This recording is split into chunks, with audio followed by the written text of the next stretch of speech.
Okay, so I think we might want to start because we promised not to keep you longer than 1 hour. So Mаттіас, hello. Thank you very much for joining our conversation and for agreeing to share your experience. How are the things going in Sweden in general? Regarding the virus and all, you mean? But things are pretty, yeah, we're pretty much locked down as everybody else, but by recommendation more than by law. Mm-hmm. But kids are still going to school. Up to 15-year-olds are still in school, and we have such a small office, so we still go to the office. We're only 2 or 3 people here usually, so mm-hmm. It looks a bit like normal, and a whole lot not like normal at all. So. Mm-hmm. But you don't have the quarantine, right? So basically, you don't really have the banned events, or you have some limitations. I mean, the recommendations and the limitations are down to 50 people gatherings. So you can do events, but there's nobody attending events anyway. So it has the same results anyway as if it would have been a total lockdown and quarantine. So it's not that big of a difference, I think. Mm-hmm. Okay, so let's get back to our main topic, because I know that you were and still are one of the lead partners of the Creative Europe supported project.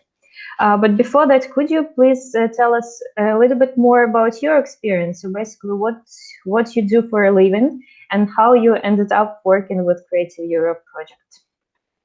Well, I used to be working for an association here in Gothenburg in Sweden, where I live, and I was running the music side of the association and doing like temporary management for bands, and we were booking bands in Europe, and we were working with festivals and placing bands out of Sweden, and we started doing that quite heavily. The late 2009, 2010 is where we started, and I found out about the Excite as a network a couple of years later through some partners we had in Denmark. So we wanted to be part of Excite, and we became a part of it in 2012. Mm-hmm. And it's an exchange between festivals. It's an exchange program. So my office, as well as all the other partner offices, would nominate 2 or 3 acts per year to a band pool, artist pool, and all offices had a festival tied to it. Mm-hmm. And the festivals would choose and pick and choose bands from that artist pool. And that's what we were doing in 2013 and 14, 15. And then we started talking about looking at doing some kind of EU project and the Creative Europe project. And stupidly, at one point, I said that I could take the lead on it and look into it. And I regretted doing that many, many times.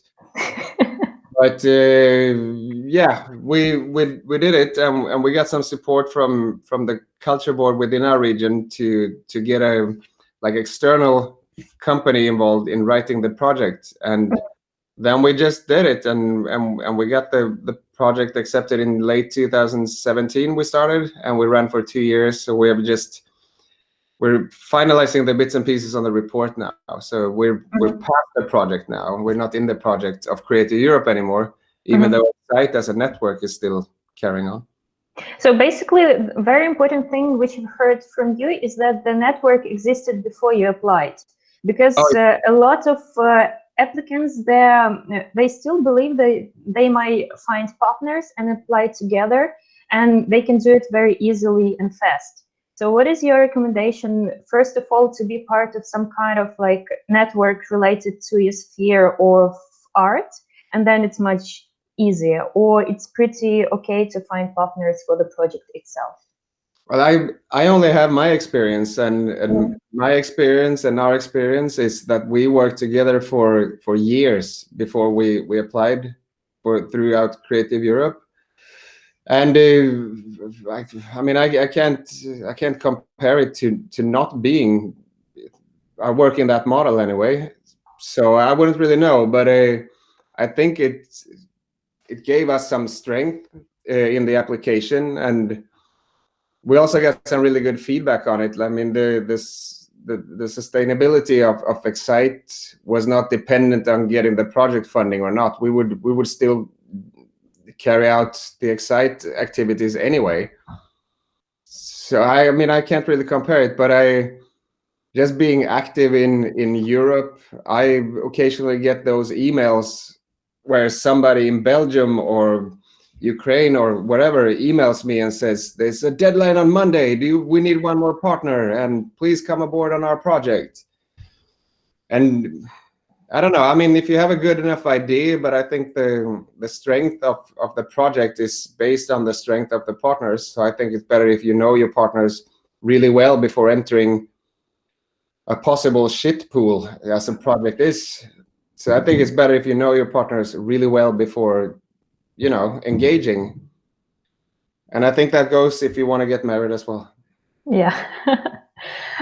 So what are your recommendations? Well, basically you can meet all these networks and all these prospective partners to just like hang out together and to see whether they're like-minded people or not.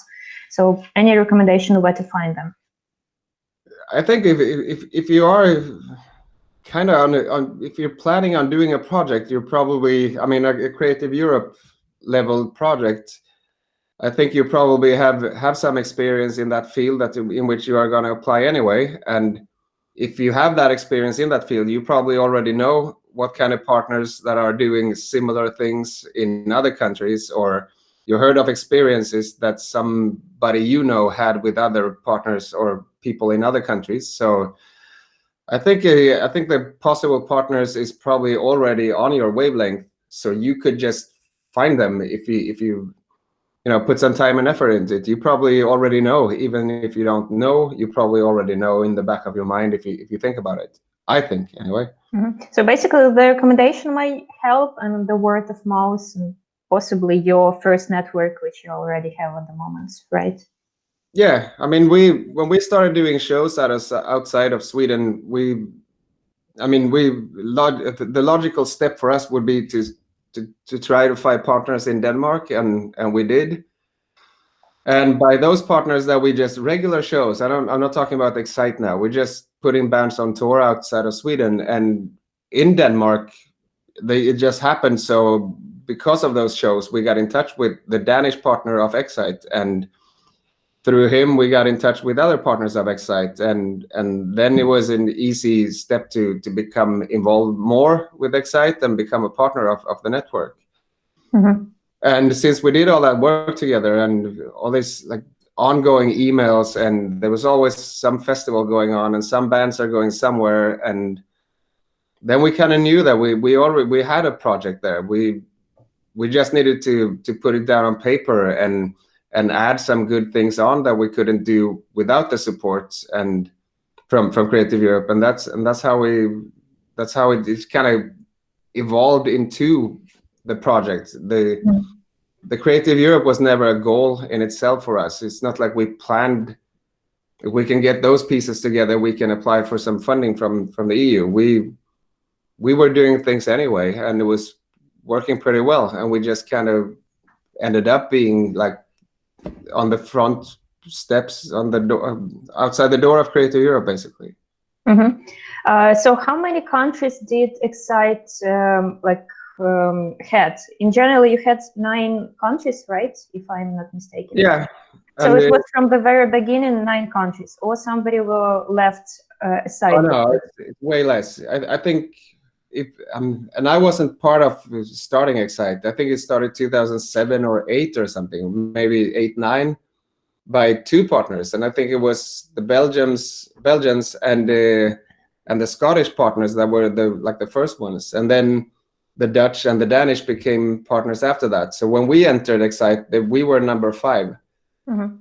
and the next year Norway and Finland and Luxembourg and Germany. So we ended up being 9, and so we were 9 partners working together a couple of years when we applied from Creative Europe. And in the project that we wrote, we added on more partners in 4 countries that we didn't reach at the time. So we added on working with Slovenia and Poland and Portugal and Spain. So we became 13 countries involved during the 2 years that we ran the EU project. Wow. And what about the festivals? Were they like real partners of the whole project, or they were just people who allowed your artists to go backstage and have some networking? But it's a little bit different with all partners. So let's say in Sweden, Kulturungdom, the association that I used to work for, was the Excite partner. And then Kulturungdom had a co-op with Live at Heart as a festival in Sweden. So Live at Heart was the Excite festival partner, but Kulturungdom, the office, was the partner. And in Norway, for example, the partner and the festival is the same thing. And that goes for Scotland as well.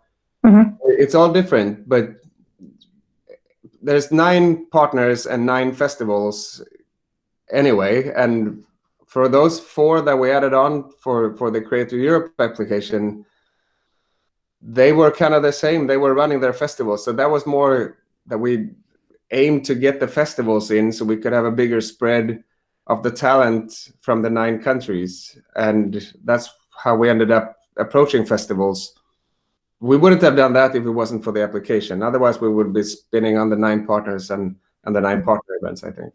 And you also mentioned that in order to write the application for Creative Europe, you had some external expert. How much does it cost, like in general, and how much time it takes to prepare the application? I don't really know, because there's a company in Gothenburg. Their name is Tilt, and they have some contract with the culture board in our region to help out people like us if we want to go for it. So I don't know the size of the contract they have with the culture board, but the process was anyway that I talked to the culture board that we were going to apply for Creative Europe money, and they wanted me to pitch them a 1-minute pitch, and if they liked the idea, they would introduce me to Tilt, this company. So I did the 1-minute pitch on phone, and I got a meeting with Tilt. And based on that meeting, where they pretty much interviewed me and, asked me questions on all areas of the project, and then they got back saying that they thought we had a good chance of getting the money getting the application approved. And then we started working with them, and I think that was in, I don't know, it was early 16. So I think we started maybe in February or March in 2016, and the application was done on the deadline day with a 35 minutes limit to the actual deadline. So crazy, totally crazy. I slept maybe 11 hours the 3 last nights. And I have kids also, so I was working on the application till 4 o'clock in the morning, and I slept 2 hours, and I took the kids up and to school and stuff, and then back to the desk and just kept at it. Wow. So basically, it was you writing the application, and that company which was doing the consultant services for you, they were just like supporting you and proofreading. Yeah, they were. Let's say they were doing the blueprint of the house, and we were building the house, kind of.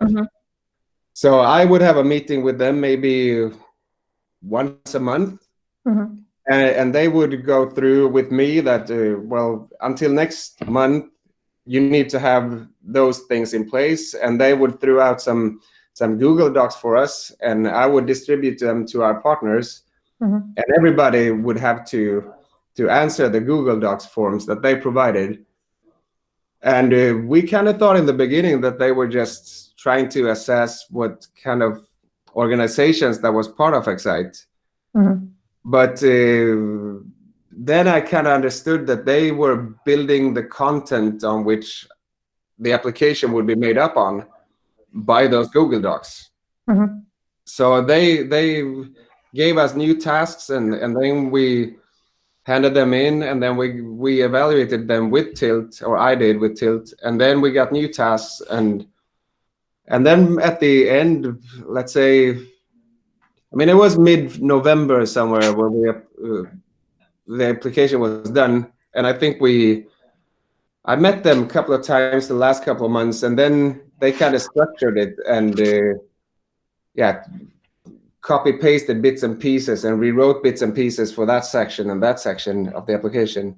And then we finalized the budget, and then we did the last narrative text on the application within the partnership, and they evaluated our text. So it was a co-op, but they were definitely guiding us through the jungle. Definitely. Did you have a consultation with Creative Europe Desk Sweden? Because basically every country has its office, so you can have the consultation with them. Yeah, but very little. And so I wouldn't say I mean, the EU desk is in Stockholm and we're in Gothenburg, and sometimes we can go meet them, but we would send them some questions and little small things, but they were not that involved in our application. I wouldn't say no. We did meet the EU desk from Denmark though, because we had an Excite meeting, I remember, in May, I think, in Copenhagen. And the EU desk from Copenhagen was in on our meeting and sat with us a couple of hours and feedbacked ideas and stuff. And same thing with the EU desk in the Netherlands when we had the startup meeting for this whole journey. And the EU desk was there listening to us and sitting with us as well. But the EU desk in Stockholm didn't help us that much. It was basically us and Tilt and the partnership that did it. I see. Okay, so how long did it take in general to prepare the application, apart of the last 3 days, which were really stressful? Yeah, I mean, it could have been smoother, but in all, it was pretty smooth. We started maybe I put a couple of hours every week or every other week in the beginning. And say we started in February or March or something, and by May and June, we were more heavily into structuring the project and putting more hours into it. So that was definitely hours every week, and a lot of Skype meetings with the partnership. And we had different people within our partnership, within Excite, who was in charge of different areas of the application. But yeah, I can't assess how many hours I put on that, but a couple of 100 hours at least. Yeah. Yeah, there is this statistics that Creative Europe projects can be prepared not less with 100 hours of really normal work. And if you add on the meetings I had with Tilt, a couple of hours every month, and then the partnership meetings we had, and all the hours that the partners put in on it, not only me, then probably up to 200-300 hours, 100 hours. Yeah. Wow. I don't know. It's hard to say though. I don't really remember all that clear, but it took a whole lot of time, definitely. Yeah. And what about the project itself? How it went? What were the feedback of the people who participated? I believe it was not only musicians, but also the expert who did the workshops for them, possibly some networking activities. I mean, we're not saying we're geniuses, any of us, but we're all fairly smart, I would say, and we've done this for quite a few years before going into the EU project. So we kind of know what we're doing, and we kind of knew what we were moving ourselves into. And I think the success rate of the project was never anything that we questioned. We kind of know what activities we wanted to have in the application and in the project, and everything's been really weighed and checked out before doing it. So I'd say that everybody's been part of it, has been really pleased with it, and I'm not surprised that they are, because we investigated all the aspects of it. And if you're a young musician, or if you're a young music industry interested person, and you get this, this plate of stuff served to you, it's gonna be working well. Otherwise we wouldn't have been doing this, and otherwise we wouldn't have gotten the application approved in the first place, I think. Yeah. So I mean, we sent artists, a whole lot of artists, but we also sent writers and young managements and young agents, and also a lot of experts into it. And we did songwriting camps, and we could document everything using photographers and filmmakers. And it's a fairly solid plan that we did have, and it worked really well. Yeah. Yeah. And let's talk about money a little bit, because Creative Europe all the time demands part of your co-financing. So basically, how it worked out, and where did you find the resources to finance the whole project? Yeah, I mean, for us and our partners, we did a couple of, I think it was maybe 2 years before going into the project. Since we are in Sweden and we have partners in Excite in Denmark, for example, if we're sending an artist to Denmark, that's not going to cost us that much. But if we are to send an artist to Scotland, where you got to fly to get there, and it's going to cost us a whole lot more. But we made a kind of average on the Excite partners, how much money can you put into the project? And this was before doing the Creative Europe thing. And I think we all came together that all partners should be able to put up 4,500 euros on a yearly basis, just sending the artists. And also inviting the artists or hosting the artists coming from other countries. So we had that as like the bottom. And when we did the application and the budget for Creative Europe, we decided to go for being like, to max out the budget limitations of the small co-op projects. So we could land on 200,000 euros, and therefore self-financing between the 60-40 split, we could self-finance 133. And since it was a 2-year project, it would be 9,000 per partner, and 9 partners. That would mean we could be up to 81,000 euros out of those 133 to come out on top and maximum. And then we could get some extra support from the culture board within our region. And being the lead partner, our end was a bit higher than the other ones. So we got 20,000 euros from the culture board here in Gothenburg, and the rest was just divided by the partners, and finding their money somehow, locally or regionally or nationally. It all varies and differs, but yeah, it's a tough one to get the money up there, but basically you had the plan beforehand, even before you applied. So basically you had this payments from all the partners, and you agreed on the amount. So it was really important to have it on the plate already as a plan before you applied. And I think also with in our case, we had such a long-going partnership, so we knew all the partners, and all the partners could use that kind of money on Excite on a yearly basis. And if we would be working with partners with a less strong culture support in place in their country or region, whatever, it doesn't have to be equal either. It can be that some partners can put up 1,500 euros and some partners can put up 5 times as much, and you can still work on an average thing, and you can also balance that throughout the project. So even if the budget towards Creative Europe looks like it's completely even and everybody will be paying the same money and put in the same money, it doesn't have to be that way anyway. You can balance that as you go, kind of. Which we did a whole lot, by the way. Yeah. And this is my next question. So basically, what was the biggest challenge during this project? And I believe you had some issues with reporting. So is it already accepted by the commission? No, it's not accepted yet. No. The biggest challenge, even though we had been working together for a long time and a whole lot of years before doing the application, it's still the partnership that is the biggest challenge. I mean, I thought we had like exactly the same idea of what we were going to do.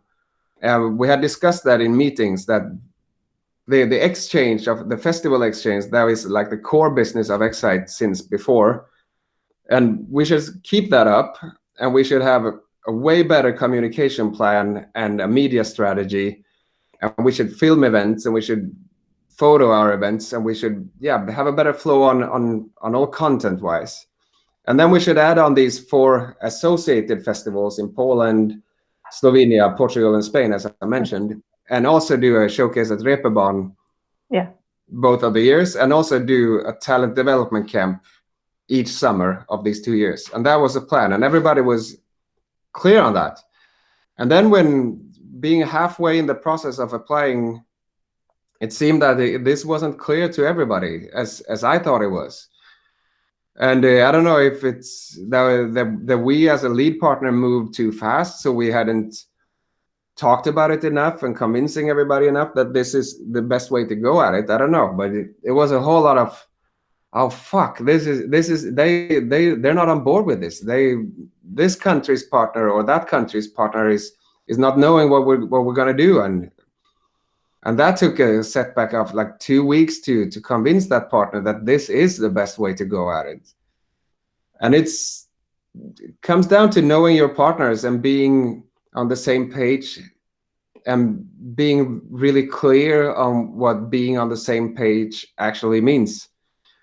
In our case, it wasn't that clear, obviously. And I think it was like 10 days before handing the application in, I got an email from the one handling finances from one of our partners and saying that we need daily allowances on our staff when they travel. And we had no room for daily allowances on staff in our budget. We were way past that point. There was no way we're going to change that. And we can't have daily allowances for one partner and not the other 8. So that would have shut down the whole project. And that was like a week or 2 before handing it in. So knowing your partners and being clear as you move on, if you pass one step, then you pass the point of return to that step.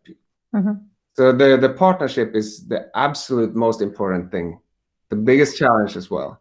Yeah, but did you have the like contracts between all the partners signed before you applied? So basically, this is like a document when you put where the partner starts, how much they invest, how like they are taking care of the project. So everything was regulated in the document, but still it was a challenge. Yeah, absolutely. Wow. And when you're lead partner of a project, we thought we counted hours and time to put on the project really well, and kind of we did, but still it takes so much more time.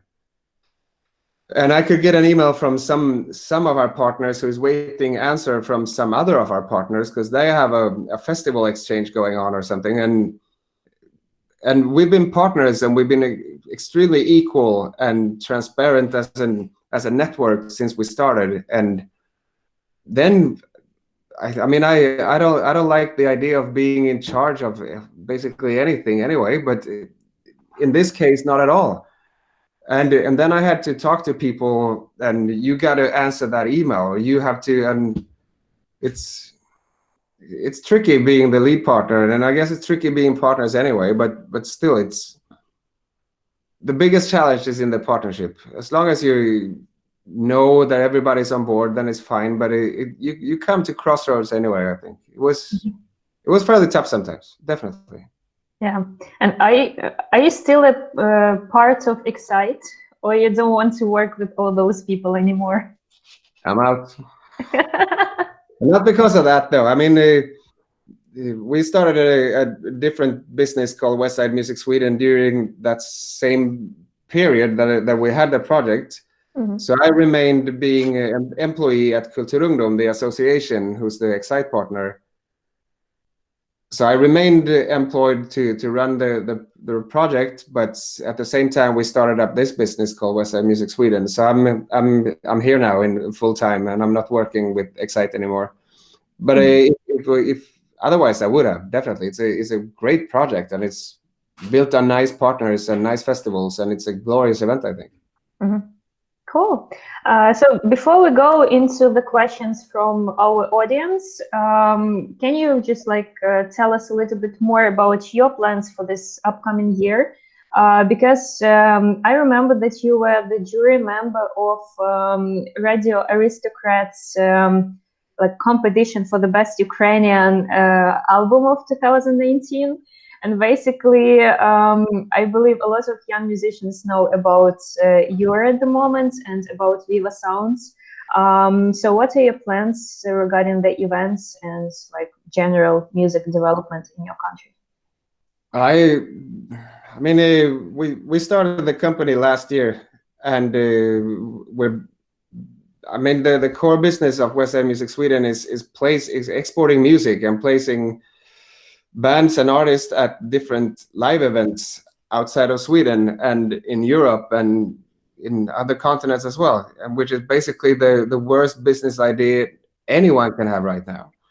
Yeah. So yeah, I mean, we in a couple of days we had we're down to 9 events canceled, festivals, and 5 tours canceled.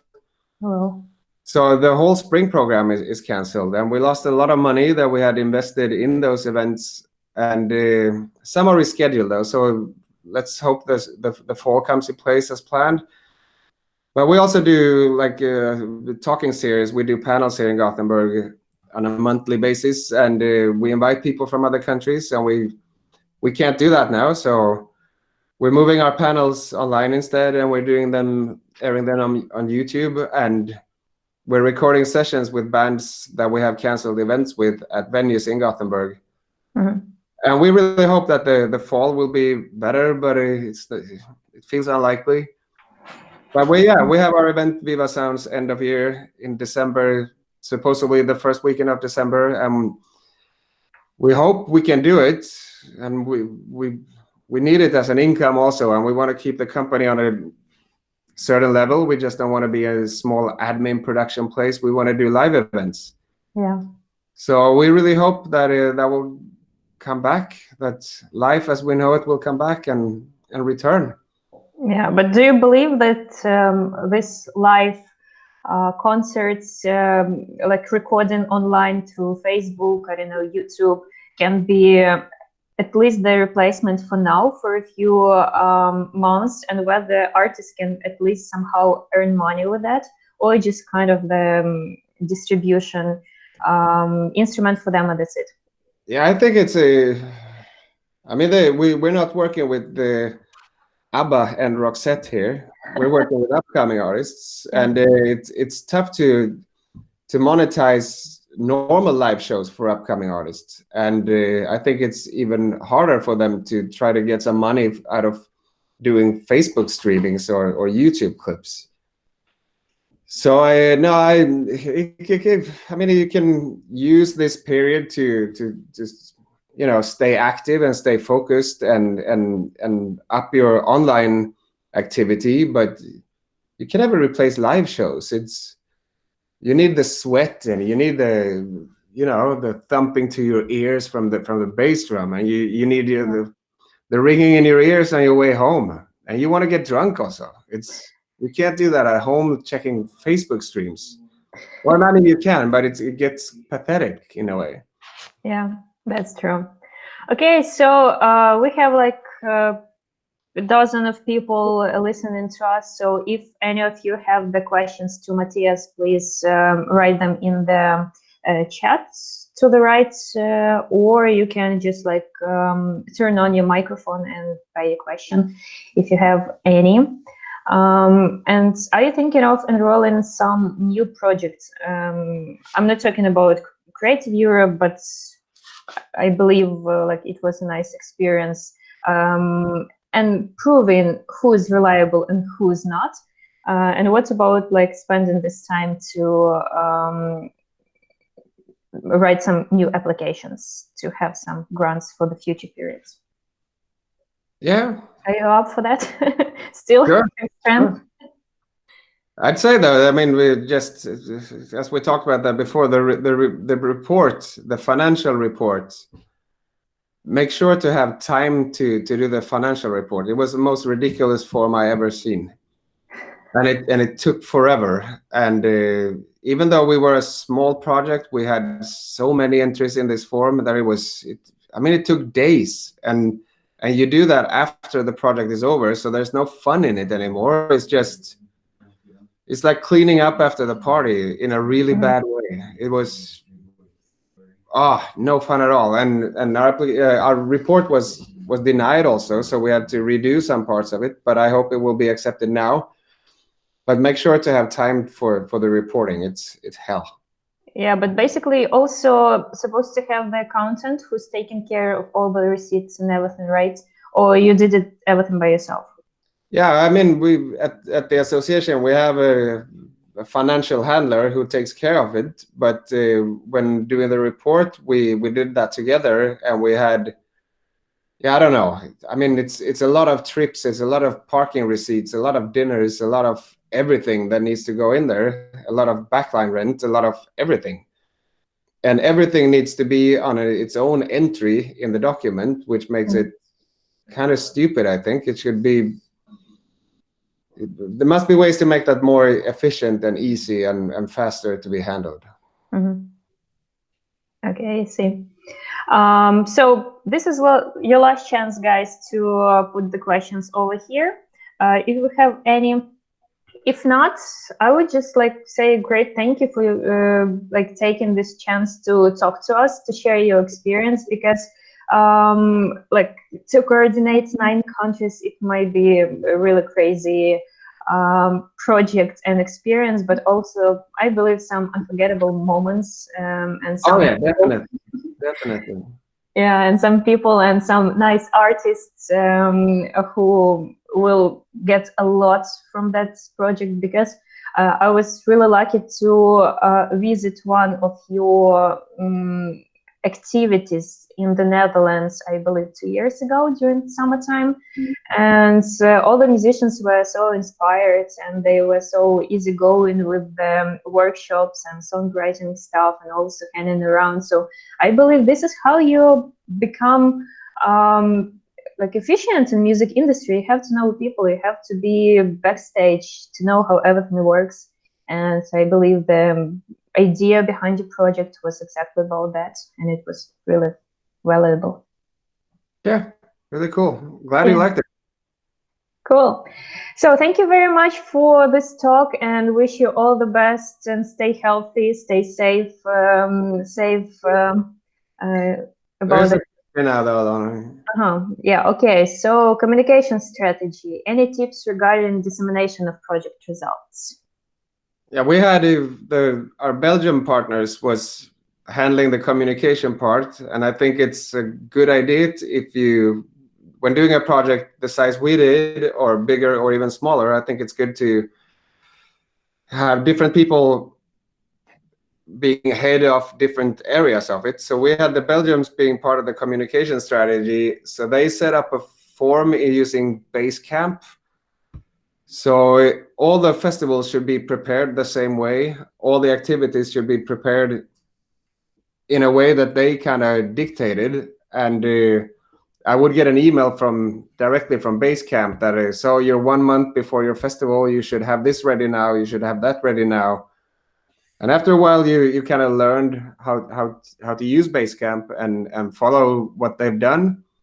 And at the same time, they were part of all the Facebook events and all the Instagram stuff, and they were handing out the Instagram account to people, and also collecting the data on all the activities on Facebook and Instagram, and also YouTube, as we did a whole lot of after movies. Yeah. So the strategy was basically to from my end was to have it the Belgians to be fully in charge of that. I didn't want any part of it. So they would feel that was their area of the project, and they did a really good job on it. So they set up a form that we all followed for the events that we did. So yeah, it was really working well. Yeah, and it was really, I think, important to know who does what and who's responsible for what, because when you have the mutual responsibility, it doesn't work at all. Never. Yeah. So, and the instruments, yeah, we used Basecamp, and then, I mean, Google Hangouts is good. We had meetings on that, Skype meetings, and we tried to meet. I think we were supposed to have 4 meetings during the 2 years, like a startup meeting and 2 in the middle meetings and 1 final meeting. But that wasn't enough, so we added on 2 more meetings for partners. So we did 6 meetings, physical meetings over the period. And in between there, we did Skype meetings or Hangout meetings. And then we had a Facebook group also for the partners. We used some, not that much, but some. And then Basecamp. Basecamp was a good tool. Okay. So if any questions appear, you can ask and send us to Creative Europe Desk Ukraine. We will still prepare a follow-up material about telecommunication, and possibly we can ask some additional questions to Mаттhias to share his experience. But at the moment, I believe this hour is over. Again, thank you very much for joining this interview. Stay safe. Say hi to all your team members. Hopefully, we will overcome this strange situation for the whole world. And hopefully to see you at Viva Sounds in December. Why not? That'd be great. Cool. See you soon. Yes, I'll talk Bye-bye. to you soon. Bye.